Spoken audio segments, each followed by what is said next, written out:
Welcome to peri review. இந்த வீடியோல வந்து 2018ல ரிலீஸ் ஆன ஒரு ஹிந்தி மூவி தான் தும்பாட். இந்த படத்தோட தமிழ் விமர்சனம் தான் இந்த வீடியோல பார்க்க போறோம். உங்கள நிறைய பேர் வந்து பார்த்தீங்கன்னா, இந்த படத்த கண்டிப்பா பார்த்திருப்பீங்க. அட்லீஸ்ட் கேள்வியாவது பட்டிருப்பீங்கன்னு நினைக்கிறேன். இப்ப இருக்கக்கூடிய ஆடியன்ஸ் இந்த படத்த நான் இன்னும் கேள்வி கூட படல, பார்த்ததில்ல அப்படின்னா கண்டிப்பா இந்த படத்த செக் அவுட் பண்ணி பாருங்க. ஒரு நல்ல ஹாரர் த்ரில்லர் டிராமா.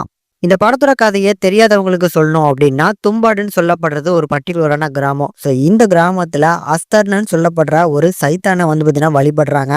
ஸோ இதனால அந்த தும்பாடுங்கிற கிராமமே வந்து சபிக்கப்பட்ட ஒரு கிராமமா தான் இருக்கு.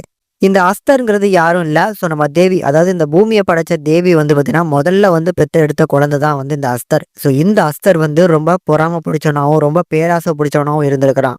ஹஸ்தர்னால வந்து பூமியில இருக்கக்கூடிய எல்லா தங்கத்தையுமே கைப்பற்ற முடிஞ்சது. ஆனா தானியங்களை மட்டும் வந்து பார்த்தீங்கன்னா கைப்பற்ற முடியல. இதனால தேவியும் வந்து ஒரு சாபம் கொடுத்து அவனை வந்து பார்த்தீங்கன்னா அடைச்சு வச்சிடுறாங்க.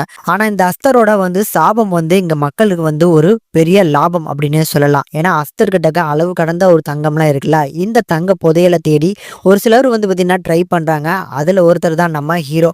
ஸோ இந்த மாதிரியான ஒரு புதையல் இருக்கு அப்படின்னு சொல்லி ஊருக்குள்ள ஒரு வதந்தி அப்படிங்கிற மாதிரி தான் நினைக்கிறாங்க. ஸோ தும்பாட்ல அந்த மாதிரியான ஒரு புதையல்லாம் இருக்குதா இல்லையா, அதை தேடி போகக்கூடிய கதாநாயகனுக்கு எந்த மாதிரியான லைஃப்லாம் வந்து பார்த்தீங்கன்னா அவர் அனுபவப்படுறாரு அப்படிங்கிறது தான் இந்த படத்தோட கதை. ஆக்சுவலி ஒரு பேராசை அப்படிங்கிறது பெரும் நஷ்டம் அப்படிங்கிற மாதிரியான தீம்ல தான் அந்த படமே எடுக்கப்பட்டிருக்கும். ரொம்ப ஷார்ட் அண்ட் ஸ்வீட்டாக சொல்லியிருப்பாங்க. இந்த படத்தில் தேவையில்லாத ஒரு விஷயங்களை வந்து பார்த்தீங்கன்னா திணிக்கவே மாட்டாங்க. ஃபர்ஸ்ட் இந்த படத்தில் ஒரு பாசிட்டிவ் அப்படின்னா கண்டிப்பாக ஸ்டோரி டெல்லிங்க சொல்லலாம். ஸோ வாய்ஸ் ஓவரில் ஸ்டார்ட் ஆகிற கதை வந்து முடிக்கிற வரைக்கும் பார்க்கறதுக்கு நல்லா இருக்கும். தமிழ் டப்பிங் இந்த படத்தோட டீம் சூப்பராக பண்ணி கொடுத்துருப்பாங்க. மேலும் இந்த படத்தோட ஸ்க்ரீன் பிளேவும் அமேசிங்கா இருக்கும். ஸோ ஃபர்ஸ்ட் ஹாஃப்ல ஸ்டார்ட் ஆகிற ஒரு ஸ்க்ரீன் பிளேல வந்து ஒரு வேகம் பார்த்துருப்பீங்க அப்படின்னா, போக போக வந்து பார்த்தீங்கன்னா அந்த வேகம் கூட தான் செய்யுமே தவிர எங்கேயுமே வந்து டிராப் ஆகாது.